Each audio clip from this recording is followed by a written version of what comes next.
మంది మాట్లాడుతున్నారు సూపర్ 6 ఉంది, అమలు చేయడం లేదని. ఆర్థికంగా ఇబ్బందులున్నాయి, సమస్యలున్నాయి.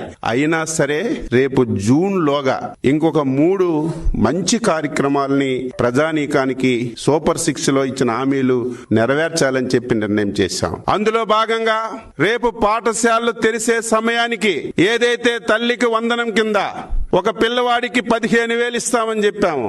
అదే విధంగా ఎంతమంది పిల్లలుంటే అంతమంది పిల్లలకి, ఒకరున్నా, ఇద్దరున్నా, ముగ్గురున్నా రేపు స్కూల్స్ రీఓపెనింగ్ సమయానికి తల్లికి వందనం కింద వారి అకౌంట్ లో డబ్బులేసి స్కూళ్లు తెరచడానికి ఈ రోజు పొలిట్ బ్యూరో నిర్ణయం తీసుకున్నాం. అదే విధంగా రైతులకి అన్నదాత సుఖీభవ కింద కేంద్ర ప్రభుత్వంతో కలిపి 20,000 రూపాయలు ఇస్తామని స్పష్టంగా హామీలు ఇచ్చాం. చాలా ఇబ్బందులున్నాయి, సమస్యలున్నాయి. కానీ ఇచ్చిన హామీ నెరవేర్చాలి కాబట్టి రేపు కేంద్ర ప్రభుత్వం మేలో ఇచ్చిన, జూన్ లో వాళ్ళు ఇన్స్టాల్మెంట్ ఇస్తే ఆ ఇన్స్టాల్మెంట్ తో కలిపి రాష్ట్ర ప్రభుత్వం కూడా అన్నదాత సుఖీభవ కింద ఈ రోజు రైతులకి డబ్బులు ఇవ్వాలని నిర్ణయం చేశాం. ఈ రోజు మత్స్యకారులు ఉన్నారు.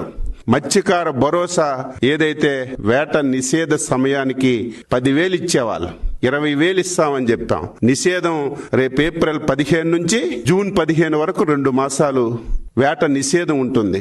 ఏప్రిల్ 15 ముందే ఇస్తామన్నటువంటి 20,000 మత్స్యకారుల కిందకి భరోసా కింద ఇవ్వాలని చెప్పి నిర్ణయం చేశామని చెప్పి తెలియజేస్తున్నాను. చాలా కార్యక్రమాలు ఈ రోజు ఎవరైతే రిటైర్డ్ అయినటువంటి మిలిటరీ ఉద్యోగుల కార్పొరేషన్ అన్నాం, అది పెట్టాం. స్వర్ణకారుకులకి కార్పొరేషన్ పెట్టాం. దాదాపుగా 60-70% హామీలన్నీ కూడా నెరవేర్చాం. ఇంకా మిగిలినటువంటివి యువతకి నిరుద్యోగ భృతి, ప్రతి ఆడపిల్లకి 1,500, బస్సు ఉచితంగా ఇస్తామని ఇంకా 3-4 కార్యక్రమాలు ఉన్నాయి. ఇవన్నీ కూడా సాధ్యమైనంత వరకు ఆర్థికంగా ఈ రాష్ట్రాన్ని బలోపేతం చేసి ఆర్థిక పరిపుష్టిని తీసుకొచ్చి ఇచ్చిన ప్రతి ఒక్క హామీని నెరవేర్చడానికి అన్ని విధాల చర్యలు తీసుకోవాలని డీటెయిల్ గా రాష్ట్ర ముఖ్యమంత్రి గారు ఈ రోజు మేనిఫెస్టో కూలంకుశంగా చదివి ఈ కార్యక్రమాలు మనం చేశాం. ఈ కార్యక్రమాలు ఈ సమయంలో చేస్తున్నాం.